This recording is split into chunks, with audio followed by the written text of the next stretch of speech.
Hello, my name is Ian Tyndale. Welcome to In Praise of Reality. Soul. There is no such thing as a soul. We don't even have an accurate definition of the notion.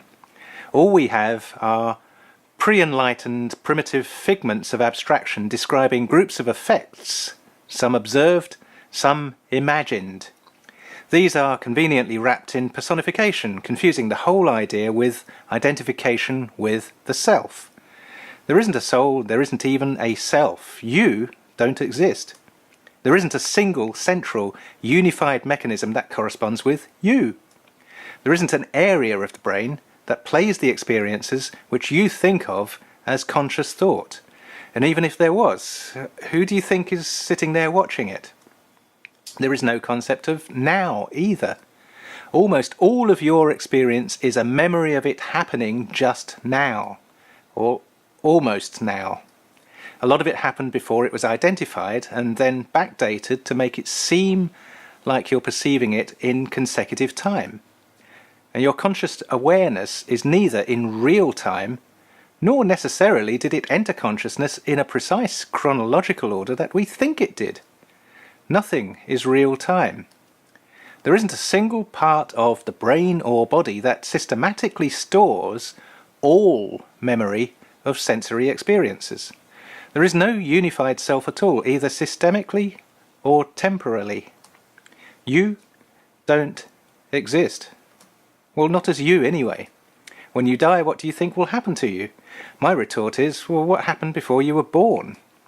After the death, there's no longer anything to accept sensory information, nothing to process the relationships, nothing to recognize labels identifying it, nothing to store short-term memory of what the meaning is, and nothing to place it into consciousness.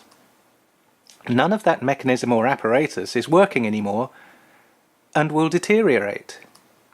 Nothing further is perceived in any useful way, and certainly nothing is remembered for much longer. Not even the present. After death, there's no apparatus to do any of this with. Nothing works. There's nothing at all. The brain after death will soon cease to maintain breathing and blood circulation. Our physical senses will cease to send any information. The brain, starved of blood and oxygen and working fuel, will increasingly find it harder to make sense, deprived of normal sensory input.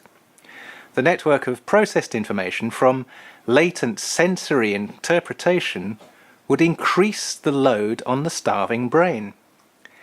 As the neuron activity begins to stop due to the energy, the ATP, simply running out, thoughts cannot form due to lack of network connectivity between processed sensory patterns. These rely on identification and labeling, then evaluation, then connection to comparatively evaluated process strategies from sensations. Life is dominated by the effect of persistence. We wake up being the same person we remember we were yesterday. We respond to purpose, which forms an integrated perception, but it's only a set of processes, and not really one conscious process. Our continuity of perception is primarily memory of what is happening now and what just happened. There isn't a soul and there isn't even a self. You aren't even your identity. We have sensors and ways to identify sensory input. We have persistent storage and maintenance of network of attached meanings on labels. We use importance as a motive or selector, as if it is an energy. However, there isn't a single mind orchestrating all of this and then sitting back and watching it. In reality, there isn't a single unified thing that can be pointed to as the self. Our consciousness is largely a memory of now. It is impressive enough that our memory gets us from one moment to the next. There's no advantage, evolutionarily or otherwise, to having awareness beyond death or before life or in any way unattached to the body. There's no means to do anything with the sensory information and no memory with which to do anything with.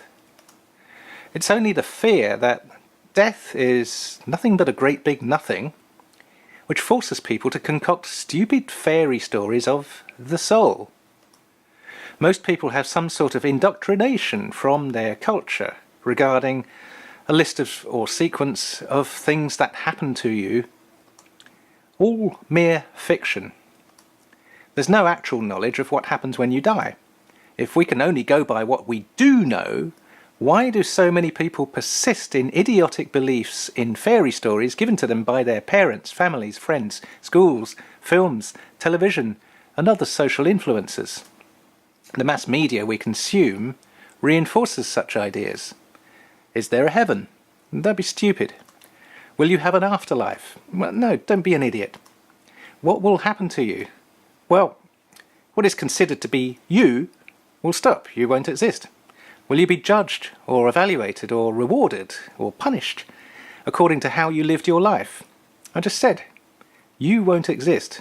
You won't go somewhere after you die. You're dead. However, everyone else's memory of you will persist with them. How they evaluate such a memory will be influenced by the catalogue of deeds and acts of your time alive.